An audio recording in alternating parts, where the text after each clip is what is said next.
ይኸውላችሁ ዛሬ ስለ ዶናልድ ትራምፕ ቅሌትና እጅግ በጣም አሳፋሪ ድርጊት ከማውራታችን በፊት ያው ሁላችሁም ሰምታችኋል የሚል ግምት አለኝ። ዶናልድ ትራምፕ ስለፈጸሙት እጅግ አስነዋሪና ቅሌት የተሞላበት ድርጊት ከማውራታችን በፊት ስለ ባራክ ኦባማ አንድ ኢንትረስቲንግ ነገር ላሳያችሁ። ባራክ ኦባማ በአንድ ወቅት የገጠማቸውን ቻሌንጅ እንዴት እንደተወጡት በምን መልኩ ካልም እንዲሆን እንዲረጋጋና የነበረውን ተቃውሞና የነበረውን ቁጣ እንዴት ወደ ሰላማዊ መንገድ መቀየር እንደቻሉና የሚመጣባቸውን ቻሌንጅ እና ተቃውሞ በምን መንገድ ሃንድል እንደሚያደርጉት አንድ ቪዲዮ አለ። እሱን ተመልክተን እንመለስ። Most importantly, we will live up to our character as a nation. I need your help. There are thousands of that's exactly what we're talking about here. Every single day. You have the power to stop deportation for all adopted. Actually, I don't. And that's why we're here. I need your help. Okay. Stop deportation! Stop deportation! Thank you. All right. What I'd like to do... No, don't worry about it, guys. Okay, let me finish. Let me... How about... these guys don't need to go. Let me finish. No. He can stay there. Hold on a second. So, I respect the passion of these young people because they feel deeply about the concerns for their families. Now, what you need to know when I'm speaking as President of the United States and I come to this community is that if, in fact, I could solve all these problems without passing laws in Congress, then I would do so. But we're also a nation of laws. That's part of our tradition. And so the easy way out is to try to yell and pretend like I can do something by violating our laws. And what I'm proposing is the harder path, which is to use our democratic processes to achieve the same goal that you want to achieve. But it won't be as easy as just shouting. It requires us lobbying and getting it done. So for those of you who are committed to getting this done, I am going to march with you and fight with you every step of the way to make sure that we are welcoming every striving, hard-working immigrant who sees America the same way we do, as a country where no matter who you are, or what you look like, or where you come from, you can make it if you try. And if you're serious about making that happen, then I'm ready to work with you. But it is going to require work. It is not simply a matter of us just saying we're going to violate the law. That's not our tradition. But the great thing about this country is we have this wonderful process of democracy, and sometimes it is messy, and sometimes it is hard. But ultimately, justice and truth win out. That's always been the case in this country. That's going to continue to be the case today.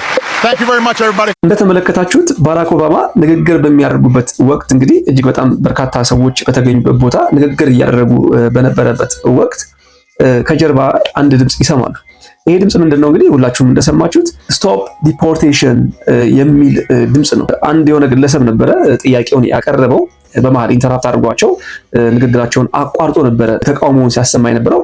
ከዛ በኋላ ደግሞ 2 3 4 በመሆን በርከት ብለው ተቃውሟቸውን ስቶፕ ዲፖርቴሽን ይቁም የሚል የተቃውሞ ድምጽ እያሰሙ በነበረበት ወቅት እንግዲህ ከኋላ አድምጣችሁ ከሆነ ጋርዶች ሊሆኑ ይችላሉ፣ ወር ደግሞ ያው ባራክ ኦባማን የሚጠብቁ ሰዎች ሊሆኑ ይችላሉ።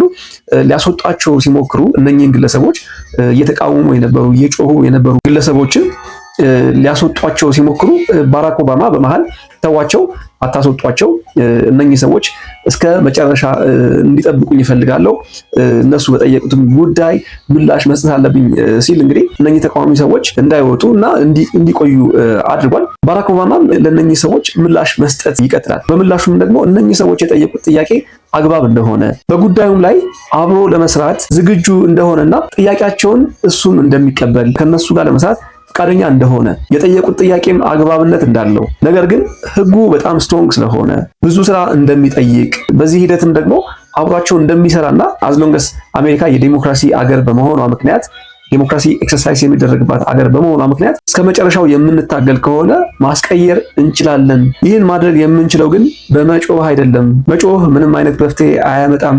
ጥያቄያችሁ ልክ ነው፣ ጥያቄያችሁ አግባብ ነው። ጥያቄያችሁን ደግሞ ለሚመለከተው አካል ዴሞክራሲያዊ በሆነ መንገድ ጠይቀን ውጤት ለማምጣት አብሬያችሁ ለመጓዝ ዝግጁ ነኝ። እናንተም ጠንክሩ፣ በርቱ፣ በጉዟችሁ ከጎናችሁ ነኝ ሲል እንግዲህ መድረኩን ፍጹም ሰላማዊ ወደሆነ ቫይብ ቀይሮታል። ብዙ ጊዜ አስተውላችሁ ከሆነ መሪዎች ንግግር ሲያደርጉ ተቃዋሚዎች በመሃል ካሉ ኢሚዲየትሊ ከአዳራሹ እንዲወጡ ነው የሚደረጉት። ባራክ ኦባማ ግን ይህንን ተቃውሞ ፍጹም ሰላማዊ ወደሆነ ቫይብ የቀየረበት ጥበብ እጅግ አስደናቂ ነው። በዚህ አጋጣሚ ባራክ ኦባማን አለማድነቅ ንፉግነት ነው። ኢማጂን በዚህ ቦታ በባራክ ኦባማ ቦታ ዶናልድ ትራምፕ ቢሆኑ ምን ሊፈጠር እንደሚችል ባራክ ኦባማ እንዴት አድርገው ሃንድል እንዳደረገው ሁላችንም ተመልክተናል። ይህንን ጉዳይ ላነሳ የቻልኩበት ዋና ምክንያት እንግዲህ ብዙዎቻችሁ ትገምታላችሁ። በአሁኑ ሰዓት የአሜሪካ ፕሬዚዳንት የሆኑት ዶናልድ ትራምፕ በባራክ ኦባማ ላይ እና በሚሼል ኦባማ ላይ የሚሳለቅ እጅግ በጣም አስነዋሪ የሆነ ቪዲዮ በትሩዝ ሶሻል ለቀው ነበረ። ይህ አስነዋሪና ከአንድ ፕሬዚዳንት የማይጠበቅ ቪዲዮ ከወትሮ በተለየ ከፍተኛ የሆነ ትችት የደረሰበት ፖስት ነው። እስኪ ተመልክተን እንመለስ።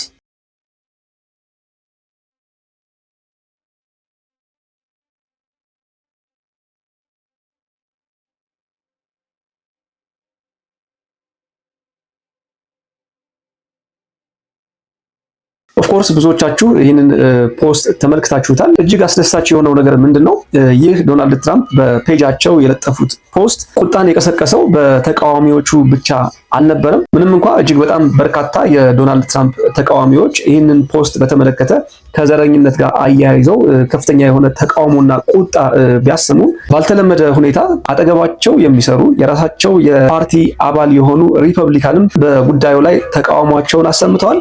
ቪዲዮውን ከትሩዝ ሶሻል እንዲወርድ ጥያቄያቸውን ሲያቀርቡ ተስተውሏል። ይህ እንግዲህ ይበል የሚያስብል አካሄድ ነው። ዶናልድ ትራምፕ ጥፋት ሲያጠፉ፣ ዶናልድ ትራምፕ የተሳሳተ ነገር ሲያደርጉ ከሪፐብሊካንም እንደዚህ አይነት ተው አቁሙ የሚሉ ጥያቄዎችና ተቃውሞዎች መምጣታቸው እጅግ በጣም አስደሳች ነው። ታዲያ ተቃውሞውና ቁጣው የበረታባቸው ዶናልድ ትራምፕ ይህ ፖስት ከትሩዝ ሶሻል እንዲወርድ አድርገዋል። ከዚህ ቀደም በተደጋጋሚ የተለያዩ ፖስቶችን በትሩዝ ሶሻልም ሆነ በዋይት ሃውስ የቲክቶክ ፔጃቸው ላይ ሲለጥፉ ተመልክተናል። በለጠፉት ፖስት እና ቪዲዮም ላይ ተቃውሞ ቢደርስባቸውም ከዚህ ቀደም እንደዚህ አይነት እርምጃ ሲወስዱ አልተስተዋለም።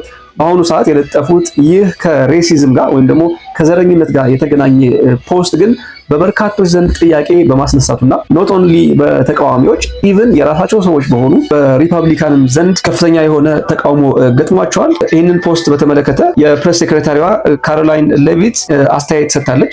ታዲያ የሰጠችው አስተያየት ብዙዎቹን አስቆጥቷል። የፕሬስ ሴክሬታሪዋ ይህንን ፖስት በተመለከተ ለማስተባበል ስትሞክርና አሜሪካውያን ትኩረታቸውን ማድረግ የሚገባቸው እንደዚህ አይነት ተራ ነገሮች ላይ አይደለም፣ በጣም ብዙ ትኩረት የሚሹና መነጋገሪያ መሆን ያለባቸው ጉዳዮች አሉ። አሜሪካውያን እባካችሁ ትኩረታችሁን እነዛ ነገሮች ላይ አድርጉ፣ ይህ ቀልድ ነው፣ ኢትስ አ ጆክ ኢትስ ፈን ስትል ተናግራለች። እስኪ ንግግሯን አድምጠን እንመለስ። The president did take it down. He spoke with lawmakers today out of respect for them, including Senator Tim Scott. The post was removed, but leave it to the leftist media, of course, to talk about this all day. ዶናልድ ትራምፕም ስለ ፖስቱ ተጠይቀው ነበረ። ታዲያ በምላሻቸው እኔ የተመለከትኩት የተወሰነውን ፓርት ብቻ ነው፣ በዋናነት ከዘረኝነት ጋር በተያያዘ ያለውን ጉዳይ በጥልቀት አልተመለከትኩትም። ሙሉ ቪዲዮውን የተመለከቱትና የፖስተቱት የስራ ባልደረቦቼ ናቸው። እኔ የማውቀው የተወሰነውን ፓርት እና በዋናነት ከምርጫ ማጭበርበር ጋር በተገናኘ ያለውን መልእክት ነው። እኔ ሙሉ ቪዲዮውን አልተመለከትኩትም ሲሉ ምላሻቸውን ሰጥተዋል። ይህ ቪዲዮ በመፖሰቱ ይቅርታ ይጠይቃሉ ወይ ተብለው ለተጠየቁትም ጥያቄ ዶናልድ ትራምፕ እኔ ምንም አላጠፋውም፣ ይቅርታ የምጠይቅበት ምንም ምክንያት የለም ሲሉም እንግዲህ ለተፖሰተው ቪዲዮ ምንም አይነት ኃላፊነት እንደማይወስዱ ተናግረዋል። አድምጠናቸው እንመለስ።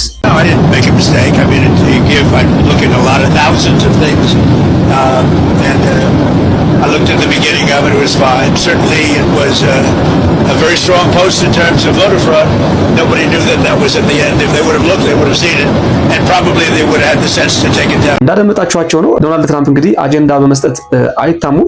ታዲያ አጀንዳውን ከሰጡ በኋላ ሌላ መልክ ለማስያዝ የሚሄዱበት ርቀትም ደግሞ ቀላል የማይባል ነው። የዚህን ቪዲዮ ዋና ኢንቴንሽን እንግዲህ ከምርጫ ማጭበርበር ጋር ለማገናኘት ሞክረዋል። እንግዲህ የብዙሃኑ ጥያቄ በዚህ ቪዲዮ ለማስተላለፍ የሞከሩት መልእክት ከዘረኝነት ጋር በተገናኘ ስለመሆኑ ነው። በመሆኑም ዶናልድ ትራምፕ ባስተላለፉት መልእክት ሊቀጡ ወር ደግሞ ሊከሰሱ ይገባል የሚል ነው። እንግዲህ እንደተመለከታችሁትና እንደሰማችሁት ዶናልድ ትራምፕ አጀንዳውን ወደ ማህበረሰቡ ካመጡ በኋላ ሽፍት በማድረግ ከምርጫ ማጭበርበር ጋር ለማገናኘት ሲሞክሩ ተስተውለዋል።